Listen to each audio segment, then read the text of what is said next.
Siddiqui. Our top story tonight is about al-Adha. Muslims across the globe offered Eid prayers yesterday and today. More details in this report by Ali Khalaf and Saleh Farouk. Black or white, yellow or brown, or any other beautiful shade in between, rich or poor, you stand together, shoulder to shoulder, to pray to one God. Muslims worldwide celebrated Eid al-Adha yesterday. It was a commemoration of Prophet Abraham's readiness to sacrifice his son Ismail as a sign of his obedience to God. These beautiful pictures are from the largest Muslim country in the world, Indonesia. Here in Yaoundé in Cameroon, Muslims perform Eid prayers. Kids dress in their traditional clothes and dance after praying in the street on the tones of this brass band.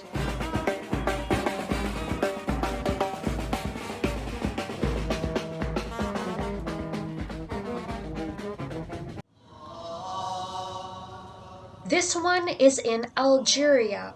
This one is from London, UK. This one is from Canada. All gathered to pray Eid al-Adha. Here in New Jersey, at Darul Islah Mosque, Muslims gather for the Eid al-Adha prayer. Eid al-Adha is one of the two most important holidays in the Islamic calendar. Most majority Muslim countries around the world observe the 4-day holiday. In the USA and Canada, Muslims try to take a day off of work. The latest 18-month drop in life expectancy in the United States was the steepest decline since World War II. The U.S. recorded an almost 45% rise in deaths over a 14-day period. This was mostly among Americans who were unvaccinated from COVID-19. The Delta variant made an estimated 83% of U.S. cases. In related news, White House and U.S. Congress staff have tested positive for breakthrough COVID infections. The U.S. has a total of over 10,000 breakthrough infections. These are detected more than 2 weeks after someone receives the final dose of the COVID-19 vaccine. Half of Australia is under lockdown, as are most of Indonesia and Bangladesh due to COVID. As well, UK Prime Minister Boris Johnson was in quarantine after Britain's Health Minister Sajid Javid tested positive for COVID-19 recently. Consensus is growing in India that the country's COVID death toll is far higher than the 400,000 its nationalist Hindutva government has reported. This was confirmed by the first ever scientific review carried out by the US-based Center for Global Development. It estimates that between 3 million and 4.7 million more people died than reported. The review is one of the most comprehensive pictures yet of the pandemic in India. If the numbers are correct, India alone has had more deaths from COVID than all of the world together. 56-year-old Abdul Latif Nasser is the first Guantanamo Bay prisoner to be released under the administration of U.S. President Joe Biden. He was in prison for nearly 2 decades without charge and had been cleared for release since 2016. 39 prisoners remain at Guantanamo. Daphne Eviatar is director of the Security with Human Rights program at Amnesty International USA. She said the move was a welcome step, but Eviatar added that the remaining 10 detainees already cleared for release need to be transferred quickly. She also said the Biden administration needs to develop clear plans for shuttering the unlawful facility once and for all. Former United States Air Force intelligence analyst Daniel Hale will begin a 10-year prison sentence on July 27th. He is accused of providing government documents to the online investigative publication The Intercept. Hale is also accused of anonymously writing a chapter for the 2016 book The Assassination Complex, inside the government's secret drone warfare program. He pleaded guilty to 1 count of violating the 1917 Espionage Act. Hale will serve the sentence because he released government documents that show the depth of the U.S. drone program. This program maintains kill lists and carries out surveillance and drone attacks. Hale's supporters held a news conference in New York to protest his sentence. U.S. President Joe Biden is maintaining his silence on Hale's sentence. Hale's supporters say President Biden's silence indicates his unwillingness to end the drone program and his tacit support of discouraging other whistleblowers. Israel is threatening American ice cream maker Ben & Jerry's with serious consequences. This is after the company announced this week that it will stop selling its ice cream in Israeli-occupied Palestinian territories. About 700,000 Israelis live in settlements. These are built on Palestinian land. The United States and the United Nations consider these settlements illegal. It is one of the reasons Israeli human rights organization B'Tselem and Human Rights Watch have called Israel an apartheid state. Ben & Jerry's statement is one of the highest profile rebukes of Israeli settlement building to date by a well-known brand. Its decision prompted Israeli Prime Minister Naftali Bennett to call Ben & Jerry's anti-Israel ice cream. Bennett also warned that the move will have serious consequences for it and its parent company, Unilever. In the past, Ben & Jerry's has taken political stances on the climate crisis and social justice issues such as Black Lives Matter. On the eve of the al-Adha holiday, over 1,300 Jewish settlers stormed the Al-Aqsa mosque in Jerusalem. They were accompanied by one Knesset member and escorted by heavily armed occupation police. The Israeli settlers were commemorating the alleged day of destruction of their temple thousands of years ago. They were accompanied by Itamar Ben-Gvir, a current member of the Israeli parliament, and extremist rabbi Yehuda Glick. Videos of the invasion went viral on social media. The Israeli occupation force closed the gates of Al-Qibli Mosque, the main prayer hall inside Al-Aqsa Mosque, with chains.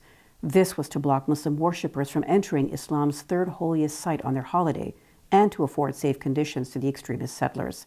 During the settlers' invasion, Israeli Prime Minister Naftali Bennett instructed Israeli security officials to ensure the ascent of Jews while order is maintained.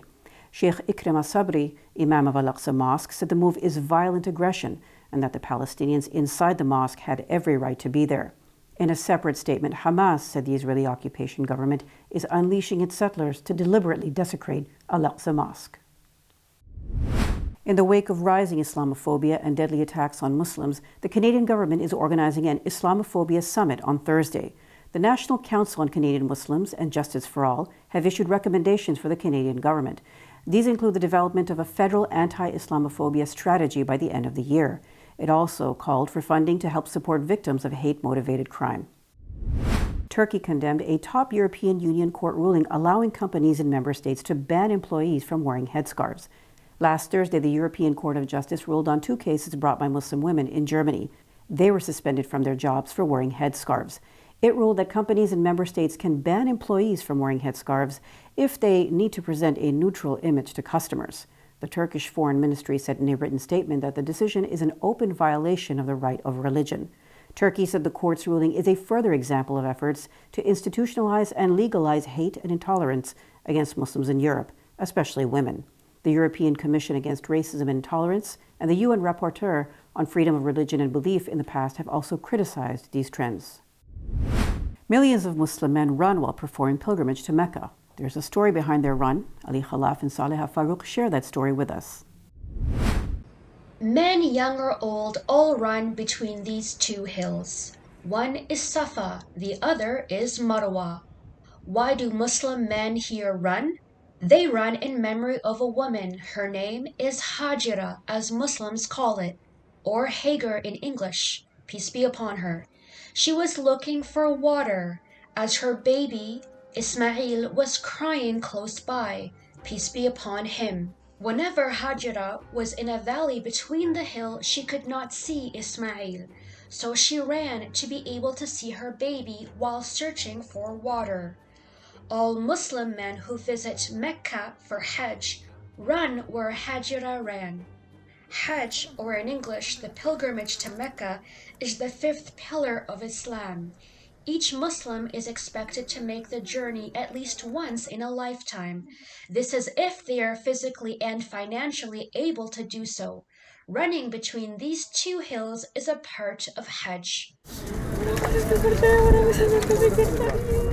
Hajj is about Prophet Ibrahim, as Muslims remember him, or Abraham, to remember and commemorate his struggle and that of Hajira and Ismail. While Hajira was desperately looking for water and running, God Almighty caused a spring to appear. It is called Zamzam. Not only did the family of Ismail drink from it, for the last 1400 years, Zamzam has been feeding all the Hajjis. So when Muslim men are done running 7 times between those 2 hills, they come down and drink the Zamzam water. And then they pray where Prophet Ibrahim prayed, all just next to the Kaaba in Mecca. Coming up next after the break is our in-depth analysis segment, so stay tuned and we will be right back after these messages.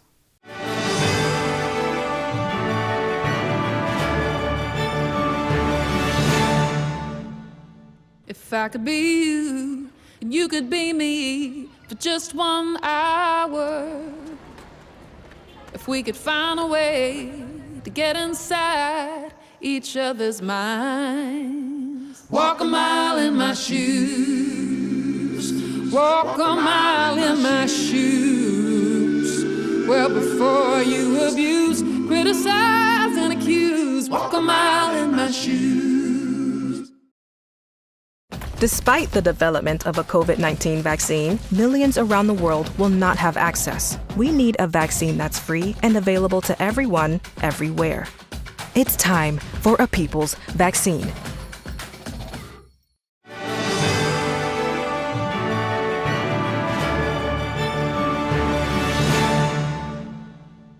A string of anti-Muslim attacks have revealed a growing problem of Islamophobia in Canada.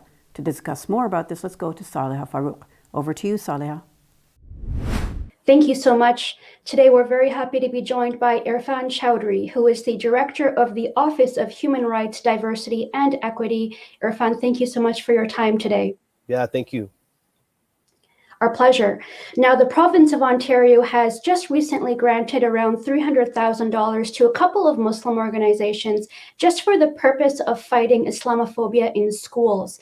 Now, when it comes to increased tolerance and understanding, how important are such diversity programs within educational institutes in your professional opinion? And will this make a difference?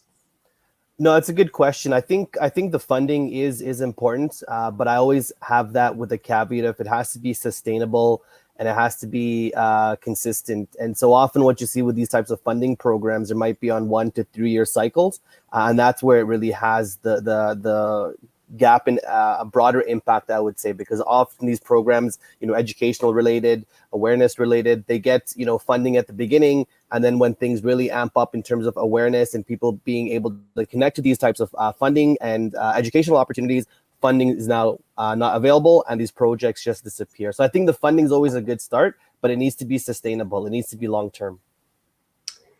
Now, with a string of recent Islamophobic attacks across the country, which we can trace back to the 2017 Quebec City mosque shooting, as well as the Muslim man in Toronto that was shot outside of a mosque just last year, do you believe that Islamophobia is a real issue in Canada and Ontario? Yeah, I mean, the numbers, as we're kind of being more aware of them, are unfortunately speaking for themselves. Even before the Quebec mosque shooting, there was a number of, smaller related, incidents in and around Muslim communities across Canada.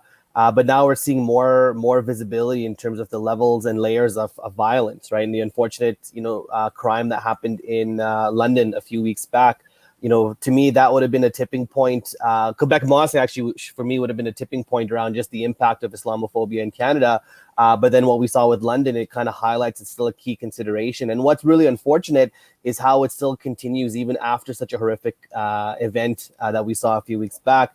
Because people, in Edmonton, for example, 2 Muslim women last week were attacked at knife point wearing the hijab in a public space. And so these things still continue. And I think there needs to be more of a elevated discourse and awareness of just the impact of how people might have misconceptions about the community that go unchallenged. Well, now we're seeing them being amplified in negative ways in offline spaces. Now, where do you believe that this anti-Muslim violence and sentiment in Canada is emanating from?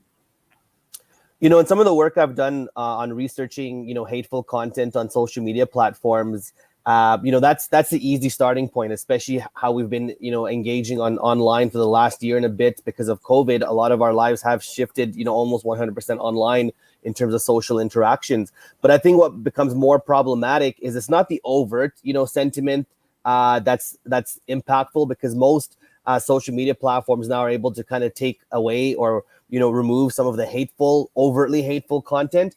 It's the subtle stuff, right? It's the things where people say, well, don't come to our country, we can't adapt, different tropes like that. Even though many Muslims in Canada have been here for generations and generations, you still have this very strong dynamic of othering the Muslim community in Canada. And it's really amplified on social media through the sharing of memes, through the sharing of misinformation, through the sharing of, uneducated assumptions related to the community and a fear of Sharia law coming into Canada. And I think all these types of misinformed frames of references are able to really scare individuals that don't have an awareness or a broader scope of the world, and feeds into their ignorance, if we be quite bold. And then we're seeing some acting out in very violent, negative ways. And so I think there's been an amplification of the anti-Muslim narrative online, just in the context of COVID, but also in the context of what we're seeing in Canada. No racialized group has been left untouched in terms of discrimination in a COVID era, right? If you just look at it the last year and a bit, almost every racialized group has been impacted in a negative way because of stereotypes, because of violence, because of discrimination. And I don't know, and they're still early on in obviously our understanding of the COVID impact on these social interactions, but it's something really to be mindful of, that, it's being something like racial violence has been impacting all communities in Canada. And that's something really, really to pay attention to. A lot of talk recently on countering the hate through legislation, and community level organizations of all kinds and sizes are planning things like roundtables and summits to help inform the government of such human rights recommendations from their end. However, do you believe that this will play a role in shaping anti-Islamophobia legislation, keeping in mind the perceived failures of Bill 21? I'll be optimistic on this, but I'm also hesitant in the sense of, even a couple years back when M103 was being put forward, and the only thing it was asking was for, members of parliament to condemn Islamophobia. And still there was a lot of resistance to that in terms of just even condemning it because of people feeling it was, playing identity politics. And so I think, we'll see how we are now, fast forward from the Quebec mosque shooting, fast forward from the attack in London, Ontario. I'm really interested to see how this, national summit comes together and what real meaningful change will come. But I'm not sure, because all these things always depend on political cycles, right? So in the event there's a federal election happening, how might that impact any traction the summit has? In our province, both major cities, Edmonton and Calgary, will be going through municipal elections in October. And so seeing a lot of political candidates at the municipal level even highlighting platforms to address hate at the local level. But again, until we see the action, it's always going to just be words. And so I think that's where I'm hopeful we see more concentrated efforts, but it's more, proof is in the pudding in terms of how we understand this. A lot of people are looking at the rhetoric of certain political leaders in Canada and how they have just spoken about Muslim rights over the years, and how that might have contributed to this general Islamophobic sentiment or atmosphere that's been culminating until now. Do you believe that Canadian leaders have a responsibility to practice what they preach in order to increase understanding and tolerance in society? 100%, right? I think when you look at it, even in 2015, when the Conservative Party put together that barbaric cultural practices hotline, that single-handedly, put Muslim Canadians on the spot in terms of being perceived as a barbaric culture, that has long-term ramifications, right? You'll still see some of those information pamphlets and posters circulating online that really, again, fuel this fire. And so if some of these political leaders have had a growth experience and are learning that their, position or their stance or their statements in previous years has really been negative and has impacted the community in a very, very harmful way, yes, acknowledgement is step one, but step two is, what are you going to do about it? Because right now what I'm observing is a lot of people in these positions of power have no idea what to do. And I think that's really concerning, because you have a lot of people in the community across Canada looking at political leaders to see what will you do. And there's a big question mark in terms of what can be done. And I don't know if anyone has the appetite to really go down a path that this needs to go down in terms of looking at our hate crime legislation. challenging some of the freedom of expression pieces that people are able to get, away with some of this hateful content. And so I think these are the conversations we need to start to open up, and not saying we want to take away, our rights and freedoms that all of us have, but I think we need to take a second look, because if our laws right now and legislation right now are incredibly weak to help us deal with some of these nuances that aren't overtly connected to hate crime, criminal code categories, we need more. And I think that's what I'm not seeing in terms of the appetite for people to have this type of dialogue. We wanted to be advantageous of your presence today and ask you, when it comes to recommendations, what do you think that the federal government needs to do to help curb anti-Muslim hatred and violence in Canada? Yeah, I think one starting point, again, I always know how long it takes to change legislation, but our hate crime legislation has not been looked at in this country since the 1990s. And so I think there's time to just, look under the hood, look at the language, look if there's any additions. In 1990, there was a section that was added under sentencing principles to consider hate and bias as a motive. And that's broad and applicable, but we also don't have some language around some of those nuances. And I think when we put that lack of direction in our legislation and leave it to the discretion of individual police services to administer that, it becomes very inconsistent, because one officer might deal with something in a completely opposite way than another officer, still the same type of file, let's say, but because that discretion is there for them to adapt how they choose, that's where you have inconsistency. So that would be number one. Number two, we need more formalized hate crime training for law enforcement across Canada. Right now, it's done very inconsistently.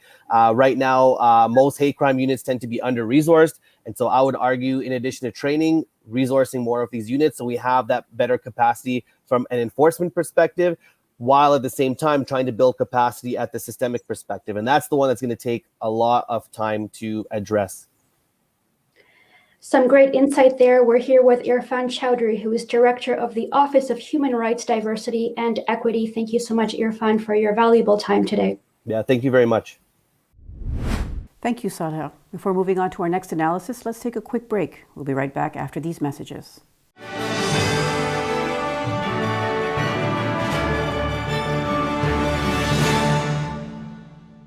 Our fellow Americans. Right now, the COVID-19 vaccines are available to millions of Americans. And soon, they will be available to everyone. The science is clear. These vaccines will protect you and those you love from this dangerous and deadly disease. They could save your life. So we urge you to get vaccinated when it's available to you. That's the first step to ending the pandemic and moving our country forward. It's up to you.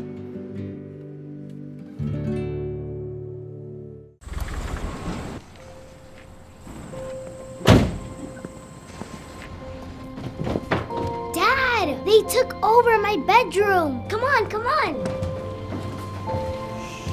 Okay, Dad.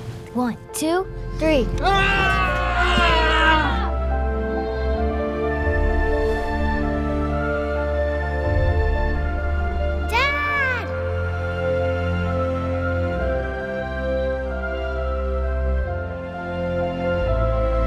You saved me. Dad? Are you okay?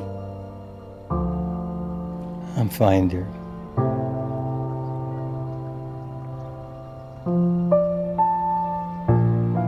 Your hero needs you now, and AARP is here to help. Find the care guides you need at aarp.org/caregiving.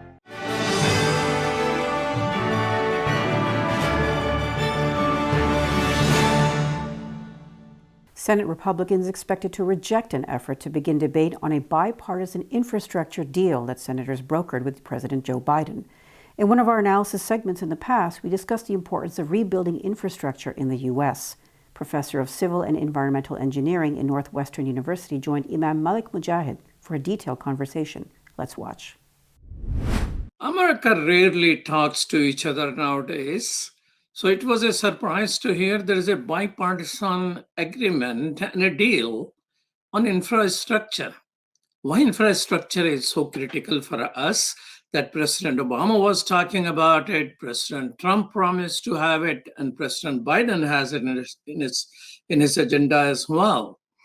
What is infrastructure which is so badly needed that everyone wants to have it? To discuss that with us is a professor of civil engineering at Northwestern University, Joseph Schofer. Welcome to Muslim Network. Thank you. I'm glad to be talking to you today. So why America is so concerned about infrastructure? There seems to be bipartisan agreement. We don't agree on anything. We don't agree on voting rights. We don't agree on gun control. We don't agree on crime, but we agree on infrastructure. Is it your power, Professor? It is all powerful, and it's a sad state of affairs as you describe it. In part, infrastructure is neutral because from a distance, at least, it doesn't seem to be about people or partisan politics. But from the point of view of the economy and from my point of view as an engineer, infrastructure is the structural background that supports the processes and activities of the nation. So it's the connectivity that's provided by the transportation system. It's the system that produces and distributes electrical power, that distributes water, distributes other forms of energies. And without good infrastructure, it's really hard to maintain the productivity and the quality of the economy, but also the connectivity of the social system. So now we're talking about broadband being a part of infrastructure. A decade ago, nobody thought about broadband as infrastructure, but it performs very much the same function as the physical transportation system. So we want those services, that we want those capabilities to live our lives, to be comfortable, and to achieve and to grow economically and socially. Okay, being from the sort of a rest belt of Chicago, I wonder if professors of engineers and all that still think of infrastructure in terms of hardware, or software has some place in there? Well, software has a place in there if you start to think about the way infrastructure works today, that there's almost no element of importance in our infrastructure system that isn't one way or another dependent on software. There's software to design it, software to produce it, software importantly to manage it, to monitor, to make sure that it's performing safely. So software is important now, will certainly grow in importance in the future. I think for the most part, if you talk to people in the infrastructure field, they probably won't put much emphasis on software, and they think about pouring concrete and building bridges. It strikes me that what's really important is you plan for it and you invest in and you maintain infrastructure, that you think about functionality. What is it? What are the services that we need? And what are the facilities and support systems that we need to get those services? So kind of a human-centered, life-centered approach to infrastructure design is really what we need going into the future. Professor Schofer, tell me, if you have $1 trillion, say I'm into that, how would you, what are the top things which you want to do with that? Well, typically what people in the infrastructure field think about is fix it first. And I think that's a mantra that you hear coming out of the Biden administration. By the way, it's nothing new. It's come out of administrations going farther back than certainly than Obama. Every president has come in the last 50 years and talked about infrastructure. So an argument for fixing it first is that we really haven't done a very good job of maintaining the infrastructure that we already have. And if we take a big chunk of that $1 trillion and build new and ignore the old, we're wasting resources and we're not solving the problems that can be solved in a relatively shorter period of time. So I would think about that, fixing it first. I'd be cautious about new investments, partly because technologies are changing so rapidly that it's very hard to know not only what we'll need a decade or 2 decades from now, but what opportunities will be in front of us at that point in time. So I'd be a little bit cautious, for example, about building a lot of new highway capacity, which people are interested in doing because we have congestion today, and new capacity will presumably give us some relief in the near term. But I don't know what we're going to need during the lifetime of those highways, and so I'd be cautious there. And today in America, and really in any country, I'd be concerned about 2 other things that are important and I think sometimes difficult to deal with. One is equity, fairness in the distribution, not of the infrastructure, but of the functionality. of the services that we get from that infrastructure. And the second important priority is the environment. And I would tie to the environment the critical importance of maintaining the resilience of our infrastructure and the services it provides, particularly in the face of what it clearly appears to be changing climate. We being in a society and taking a pride in capitalism, how come the private sector doesn't seem to have a bigger role in terms of infrastructure? They just wait for the government contract and pass a budget. Everybody promises, take money, do something, and then sit there until next time. So why the business community, private sector, does not have an ongoing role to play when it comes to infrastructure? Well, let me try to give you a two-part answer to that.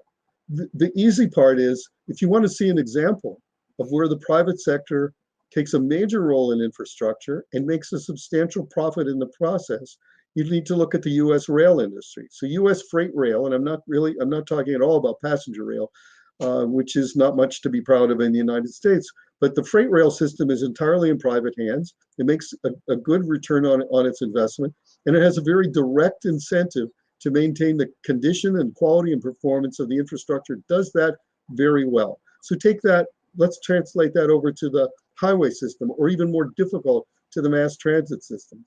If I want to bring private sector into that part of the infrastructure domain, then I need to find a way for them to make a reasonable return on investment.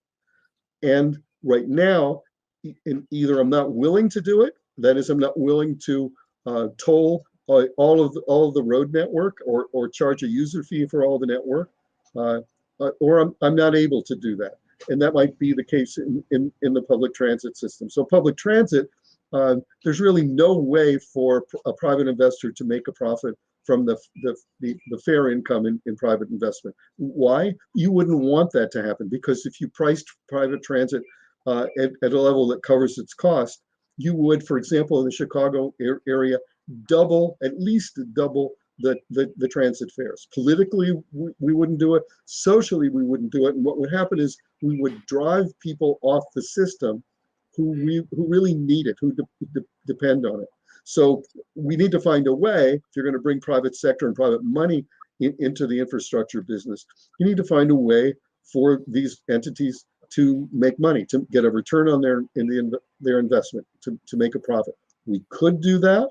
We could do it on the highway side by implementing a user fee system where you would essentially pay by the mile and by the time of day and by the location where you use the road network. It's possible. It's done in some places, and we could do it. Politically, decision makers are fearful of going in that direction. So we could talk a lot more about that. That's a very interesting and promising way to bring the private sector in. Or we could talk about public-private partnerships where we, in effect, contract with somebody to build and run the public transit system, and we pay them with what we call availability payments. That is, we, in effect, lease the services over time. So where does the money come from? Money comes from public subsidies. So the transit system everywhere in the United States is already substantially subsidized by the public, but it's provided also by the public. So we could deliver that subsidy to a private investor, a private operator, and of course continue to charge fares. So those are two income streams to do that. There are some examples around the country where we're doing that. It works very well. The advantage of bringing private sector in is one can write a contract in this public-private partnership, which pushes the risk across the table to the person who's better able to accept it. So private contractors may be much better able to accept the risk of cost overruns, and it forces them, it holds their feet to the fire, if you will, to do a good job of planning and design and construction. And in the delivery of these services, the private sector has the possibility of being more efficient and possibly either delivering a better product or delivering a good product more cheaply. We are just not doing that. Now, we had a major issue about Flint, Michigan, that people could not have good drinking water. And it became a news, and it took about 6 years. Now they have clean water available, but it costed $1 billion. So is it an issue of governance when it comes to city level infrastructure issue? You know, most of the money that's spent on infrastructure in the United States is spent either, some of it is spent by the private sector, we talked about that, but most of the money is spent by state and local governments, not by the federal government. It's a useful thing to keep that in mind when you look at the Biden program, because it's a lot of money, but it isn't as much money as we're already spending. I think the issue is that government does not do a good job of maintaining the system, of, if you will, feeding the animals, because if you don't feed the animals, if you don't pay to maintain the infrastructure system, the animals die or the infrastructure deteriorates, and we're in the situation that we're in now. So part of the Biden program is to put something like $85 billion into mass transit in cities. What will it do? It will begin to work down the backlog of projects that should have been done before, but weren't done before. So why weren't they done?